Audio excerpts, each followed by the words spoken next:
In 75 BC, a 25-year-old Julius Caesar was captured by pirates in the Aegean Sea. He was traveling with only a few servants, heavily outnumbered and entirely at the mercy of his captors. When the pirates demanded a ransom of 20 talents of silver, a massive sum for a young aristocrat, Caesar laughed. He told them 20 talents was an insult to his status and insisted they demand 50. He spent the next 38 days living among them as if he were their commander rather than their prisoner. He joined their games, read them his poetry, and calmly promised that once he was free, he would return to crucify them all. The pirates took it as a joke, but the moment the ransom arrived and he was released, he raised a private fleet, sailed back to their camp, recovered the silver, and executed every one of them exactly as he had promised. Caesar's survival that day relied on a clinical assessment of his situation and a commitment to follow through that his captors never predicted. This pattern of identifying leverage and acting with absolute consistency would define the next 30 years of his life. Most of us know the legend that followed, the conquest of Gaul, the Civil War, and the name that became a synonym for absolute power. But seeing Caesar as a force of nature misses the reality of how he actually operated. He did not begin with an army or a fortune. His family's accounts were empty, and as a young man, he was nearly executed during the political purges of the dictator Sulla.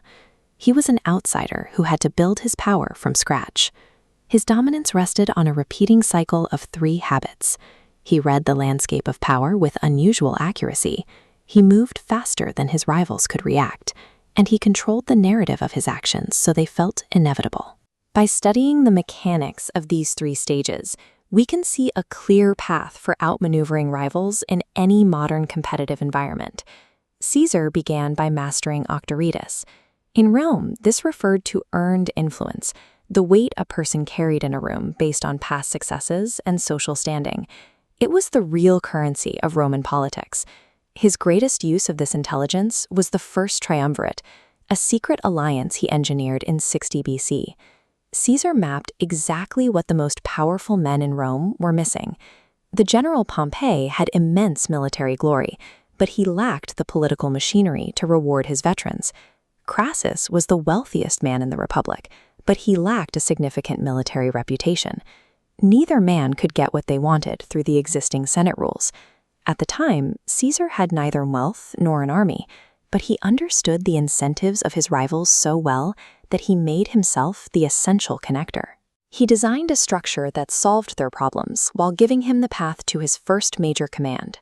In any competitive room, your value is determined by how accurately you map the hidden needs of the people around you. Find the gaps in the system and position yourself as the only way to fill them.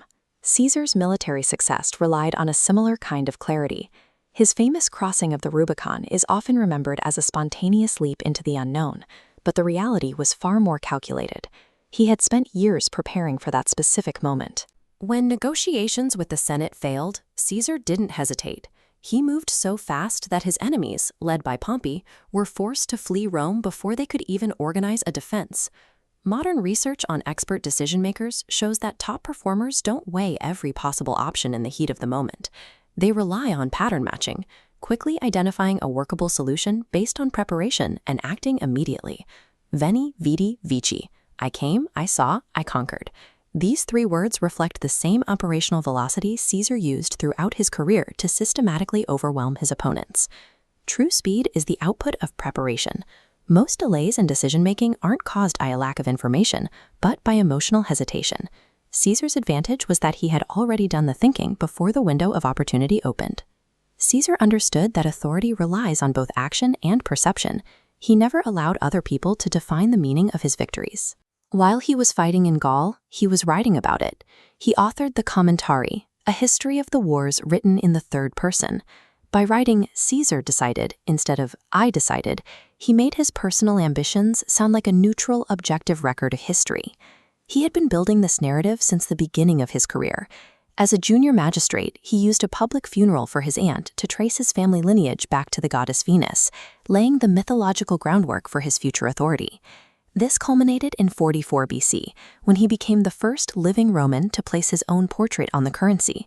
He was visually signaling to every citizen that his power was no longer just political, but but absolute.